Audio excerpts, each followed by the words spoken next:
अस्सलाम वालेकुम।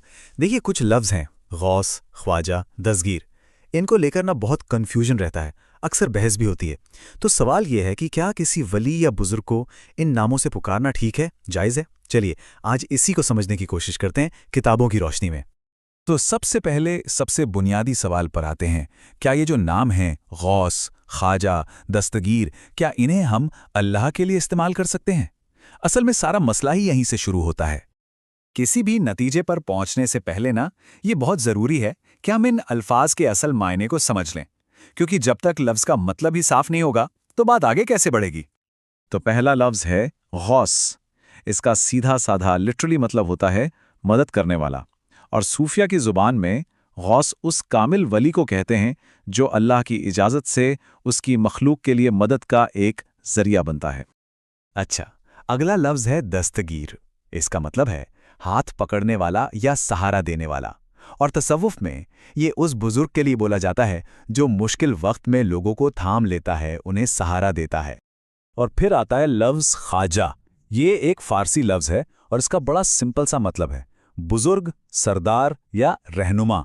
मतलब ये एक तरह का टाइटल है इज्जत देने के लिए। ठीक है, तो अब जब हम इन अल्फाज के मतलब समझ गए हैं तो चलिए अपने मेन सवाल पर वापस आते हैं। ये नाम आखिर किसके लिए इस्तेमाल करना जायज़ है और किसके लिए नहीं? जवाब बिल्कुल साफ और सीधा है।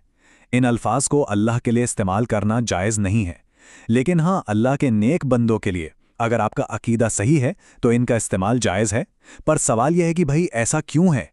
इसकी सबसे बड़ी वजह और दलील कुरान की ये आयत है।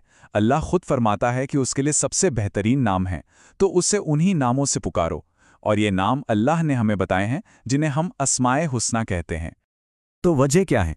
पहली बात तो ये कि अल्लाह के नाम फिक्स्ड हैं, वो वही हैं जो उसने खुद बताए हैं। हम अपनी तरफ से कोई नया नाम नहीं बना सकते। दूसरी बात, गौस या ख्वाजा जैसे लफ्ज़ अल्लाह के नाम के तौर पर कुरान या हदीस में कहीं भी साबित नहीं है। और तीसरी और अहम बात, ये अल्फाज हमेशा से मखलूक यानी अल्लाह के बंदों के लिए इस्तेमाल होते आए हैं, खालिक के लिए नहीं। चलिए अब इस टॉपिक से जुड़ी कुछ आम गलत फहमियों को देखते हैं जो एतराज़ किए जाते हैं, और ये भी देखते हैं कि उलमा ने उनके क्या जवाब दिए हैं। सबसे पहला और सबसे कॉमन सवाल यही उठता है कि भाई जब हकीकी मददगार सिर्फ अल्लाह है तो फिर किसी वली को या गौस अल मदद कहकर मदद के लिए पुकारना, क्या ये शिर्क नहीं है? अच्छा, इसका जवाब ना बहुत सीधा है। देखिए, इसमें तो कोई शक ही नहीं है कि असल में मदद करने वाला हकीकी मददगार सिर्फ और सिर्फ अल्लाह है। लेकिन अल्लाह ने इस दुनिया को एक सिस्टम पर बनाया है ना, जिसे हम असबाब या जरिया कहते हैं।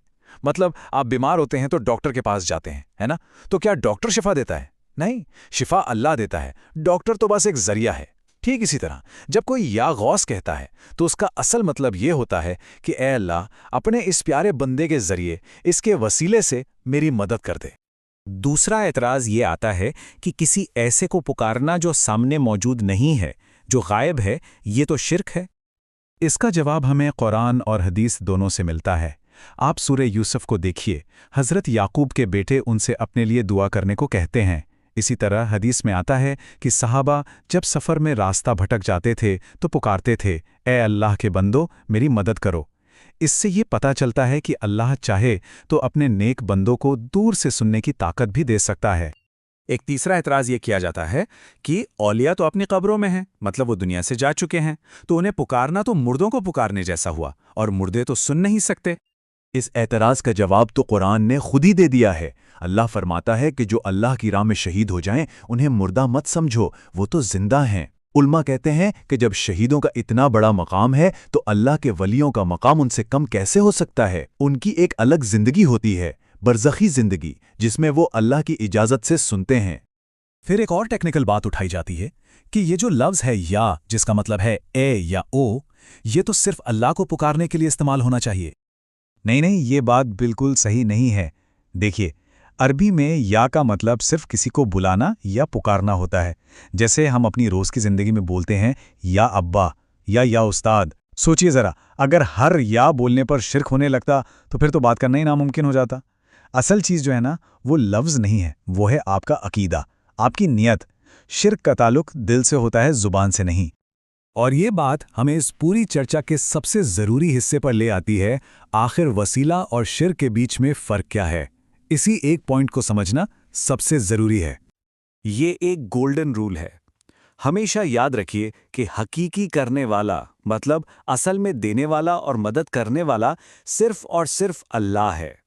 کوئی نبی یا ولی وہ صرف ایک وسیلہ ہیں، ایک ذریعہ ہیں، اللہ کی بارگاہ تک پہنچنے کا ایک راستہ۔ اس سٹیبل سے یہ فرق اور بھی زیادہ صاف ہو جائے گا۔ اگر کوئی یہ مانتا ہے کہ ولی خود اپنی طاقت سے کچھ دے سکتا ہے تو یہ شرک ہے، بالکل غلط ہے۔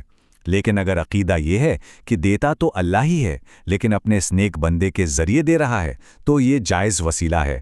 سارا کا سارا کھیل عقیدے اور نیت کا ہے۔ اور وسیلے کا ثبوت کہیں باہر سے نہیں بلکہ خود قرآن سے ملتا ہے۔